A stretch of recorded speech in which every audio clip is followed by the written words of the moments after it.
Frank Kelly, Global Affairs Coordinator for Deutsche Bank. Thanks a lot for staying here with us. Thank you for having today.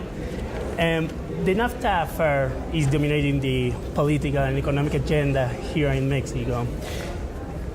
Which is your point of view of this debate, of this process between the NAFTA members, actually?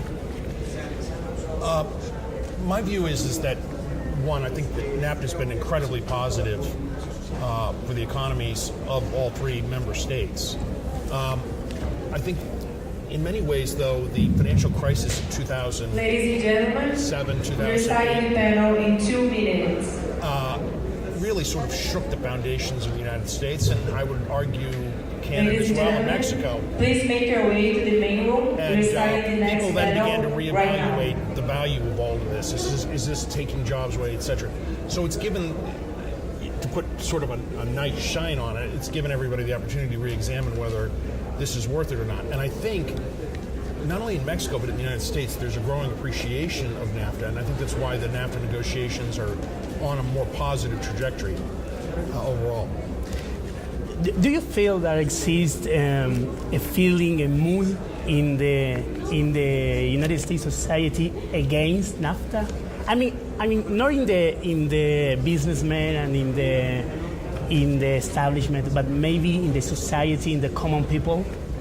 There's certainly elements in the United States that oppose it. There's always been an element of protectionism in the United States. It goes back probably ever since the beginning of the United States. So there's always been an element of that. And I think that gets stronger when the economy is weaker, when people's retirement accounts are depleted because of the market being down. But then that sentiment also weakens and gets smaller as the stock market goes up. Things get better, jobs are at an all-time high. So I think that's actually sort of it's shrunk considerably over the last 2 years, and certainly over the past year. This year, the states they will have the midterm election. Do you think that the Trump administration will be stronger after that process in the states? Well, if you look at the polling now, it looks like Democrats are going to show a very strong hand in trying to take control of the House of Representatives from Republicans. The Senate will be a little hard just because of the numbers. There's 33 members of the 100 members of the Senate up for re-election. 24 of them are Democrats, so it's going to be harder there.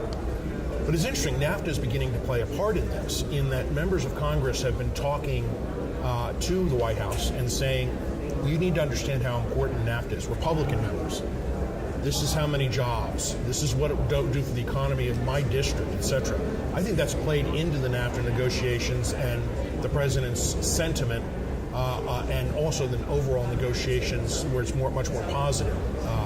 So I do think you talk about the elections here in Mexico, but I think the midterm elections in the United States are just as important for NAFTA and actually are turning out to be a positive for it. Thanks a lot. All right, good. Thanks for having me. Thank you.